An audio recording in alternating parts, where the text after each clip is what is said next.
Assalamualaikum warahmatullahi wabarakatuh. Apa kabar teman-teman belajar Group Points of View? Mudah-mudahan semuanya dalam kondisi sehat walafiat. Amin. Perkenalkan, saya Francisca Sulaimasari, biasa dipanggil Ciko. Saya ibu dari 4 orang anak laki-laki. 3 orang anak saya sudah beranjak besar dan si kecil berusia 7 tahun. Saya juga beraktivitas sebagai psikolog freelance di bidang psikologi. Dan biasanya saya menangani bidang pendidikan dan perkembangan. Nah, biasanya di awal tahun seperti ini, saya sedang disibukkan dengan aktivitas parenting, observasi, maupun psikotes. Namun, karena sudah 2 bulan terakhir ini saya di rumah saja, terkena dampak pandemi COVID-19, tentunya aktivitas-aktivitas tersebut tidak bisa saya lakukan seperti biasanya. Meski demikian, saya sangat bersyukur. Kenapa? Karena ternyata Allah sedang memberikan pelajaran yang begitu besar buat saya. Pelajaran yang berharga, kenikmatan dan kebahagiaan yang tidak pernah saya sangka-sangka. Barangkali jika saya meminjam istilahnya logoterapi dari Viktor Frankl, apa yang saya barusan katakan adalah bentuk dari meaning of suffering. Namun demikian, dalam sharing saya ini saya tidak akan membahas tentang logoterapi, karena sebelumnya juga Teh Heni sudah membahas tentang teori tersebut. Di awal-awal saya berada di rumah saja, saya cukup merasa kaget karena ritme perubahan hidup itu ada, saya rasakan. Barangkali sekitar seminggu saya rasakan itu. Namun justru yang lebih saya pikirkan adalah anak saya yang bungsu yang berusia 7 tahun.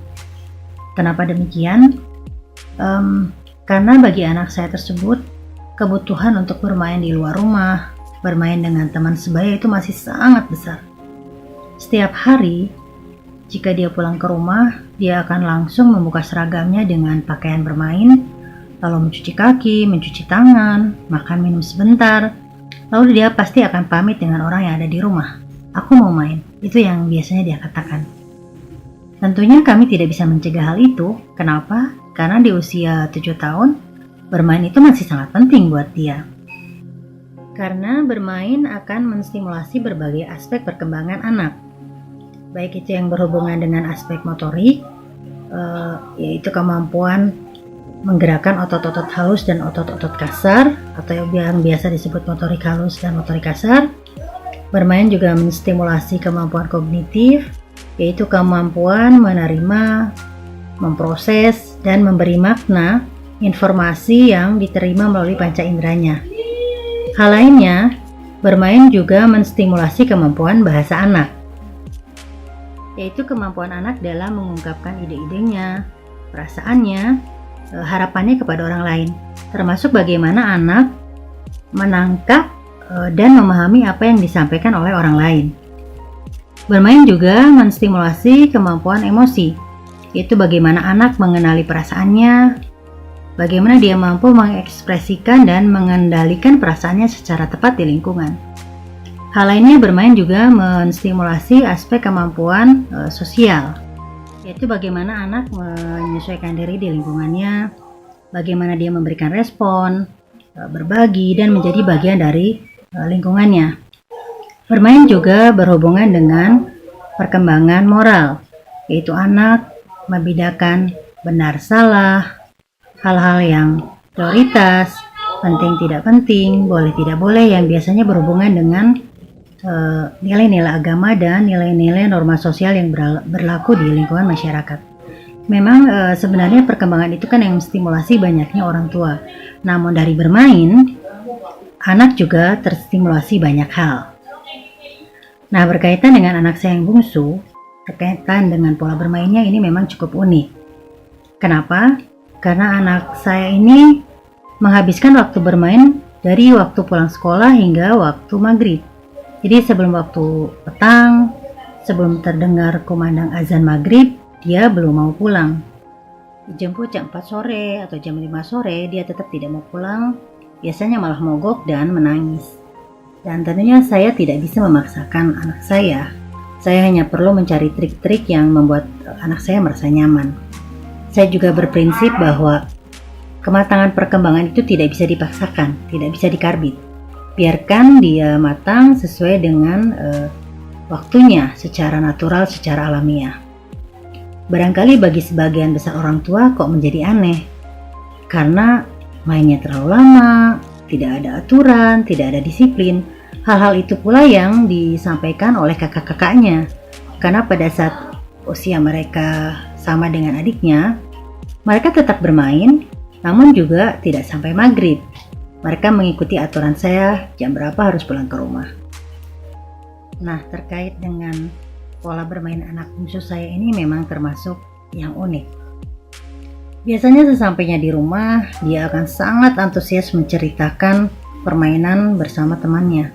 Apakah itu bermain sepeda, lari-larian, bermain sepak bola, petak umpet, main robot-robotan, Lego, mobil-mobilan, lalu bermain peran. Termasuk yang sangat detail dia ceritakan adalah bagaimana menjaring ikan-ikan kecil dan kepiting di selokan yang mengalir di komplek rumah kami. Biasanya dia juga pulang ke rumah sambil membawa kepiting. Dia pelihara sesuai dengan keinginannya. Ketertarikan terhadap hewan memang sudah terlihat, karena di rumah juga biasanya saat saya bercocok tanam atau menyiram tanaman, anak saya akan membantu tidak hanya menyiram tanamannya, tapi juga mencari hewan-hewan kecil yang ada di sekitar tanaman, seperti bekicot, serangga, ataupun belalang. Dia akan mengambilnya, menangkapnya, dan dipelihara sesuai dengan kemampuannya. Berkaitan dengan hal tersebut, tentunya anak saya akan sangat merasa tidak nyaman ketika terjadi social distancing. Biasanya dia bermain sepuasnya di luar rumah, namun kali ini harus di rumah saja. Hal-hal tersebutlah yang saya pikirkan sehingga saya harus memiliki trik-trik tertentu sehingga anak saya tidak boring, tidak merasa cemas, panik, dengan tidak bisa bermain bersama teman-temannya. Akhirnya di saat pendidikan jarak jauh seperti sekarang ini, dia tidak hanya mengerjakan tugas-tugas yang disampaikan oleh gurunya, namun saya juga melibatkannya dalam aktivitas di dapur, seperti membuat cemilan yang dia sukai. Misalnya donat, bolu, salad buah, atau jus buah-buahan. Dia akan membantu saya memotong buah-buahan, memegang mixer, atau membentuk adonan yang dia inginkan. Nah, aktivitas yang juga ditunggu-tunggu adalah dia menyiram tanaman-tanaman saya. Karena pada saat itu, dia bisa mencari dan menangkap hewan-hewan kecil yang ditemuinya. Tentunya hal ini membantu sekali keceriaan anak saya ketika masa social distancing. Sekalipun tidak perlu bermain, namun dia tetap happy ketika di rumah saja. Hal lain yang sangat berharga dan membahagiakan saya pada saat social distancing ini adalah saat anak saya yang bungsu ini mulai tertarik dengan belajar membaca. Selama ini di TKB, gurunya juga sudah mulai menstimulasi terkait konsep huruf dan bagaimana membaca huruf-huruf sederhana, namun anak saya ini belum menunjukkan ketertarikan yang besar. Hal tersebut juga sering disampaikan oleh gurunya. Saat di rumah justru saya mengetahui bahwa anak saya ini memiliki cara belajar membaca, cara mengenal huruf yang mungkin berbeda dengan teman-teman di kelasnya. Satu hal lagi yang membuat saya lebih dekat dan mengenali anak bungsu saya adalah di saat social distancing ini saya mengetahui bahwa anak saya menyukai dongeng yang saya karang sendiri dengan tokoh-tokoh yang saya buat, baik itu dari tokoh hewan maupun manusia, yang tidak saya ambil dari buku-buku yang ada di rumah. Tentunya ini menjadi tantangan sendiri bagi saya karena saya harus sekreatif mungkin membuat dongeng dan mengemasnya agar lebih menarik bagi anak saya. Nah, teman-teman semua, hal-hal yang tadi saya ceritakan adalah bagian dari kebahagiaan, kenikmatan yang Allah berikan kepada saya di saat social distancing ini. Seperti yang tadi sudah saya sampaikan di awal sharing bahwa saya mendapat meaning of suffering pada saat social distancing. Begitu saja barangkali sharing saya, teman-teman. Semoga bermanfaat. Terima kasih. Assalamualaikum warahmatullahi wabarakatuh.